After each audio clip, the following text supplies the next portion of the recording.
Hello folks, welcome back. We're going to be learning Bohemian Rhapsody solo, just the solo part. And I'm using the Catlin bred Galileo. Sounds like this.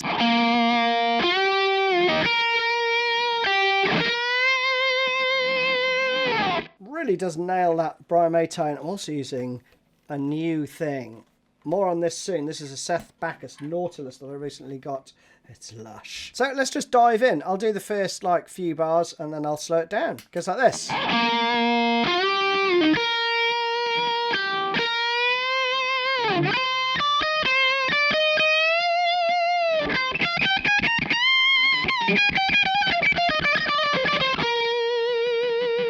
was actually using a genuine English sixpence. Pretty cool, isn't it? But I'm going to go back to my normal plectrum for a second. So we start on the 8th fret. So you got a little bend. Release and pull off on the G string there. Then you get the 11th fret.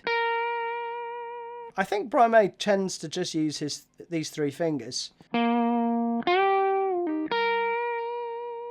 Bit of vibrato there. Then you go 8, full step bend on the 11th fret.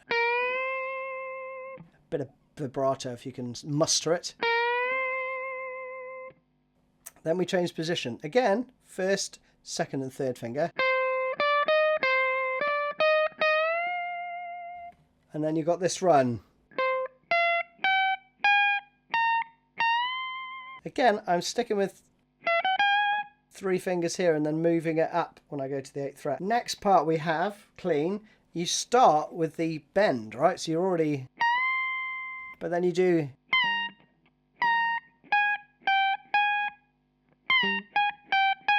okay, so you got that first. Then you do this run.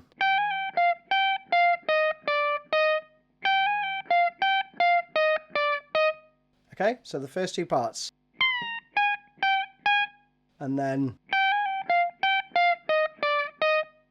all right, get those 2 parts, and then the next part goes slowly.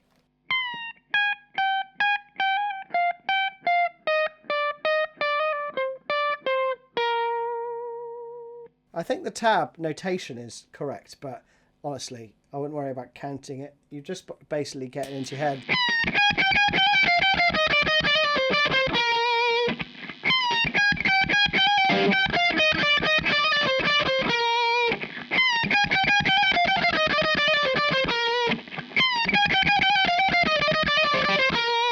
Just keep going around it until you get it right, and then it becomes second nature.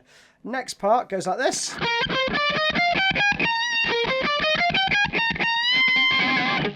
Like that. Ooh, messed that bend up, but there we go. You go. You got that, and you're playing it twice, but the phrasing is such that you go 3, 4, 1.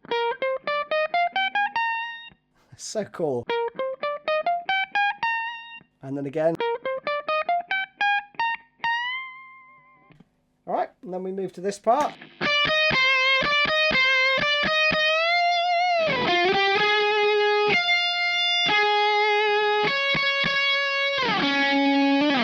And that is the last part of the solo. So again, we have 1, 2. Again.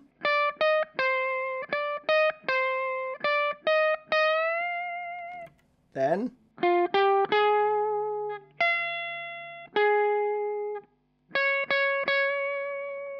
Then you got this.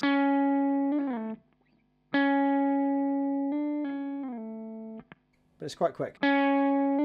And that is the whole thing. There's a whole playthrough over at Instagram, and I think I'll do a short for it as well. So hope you enjoyed it.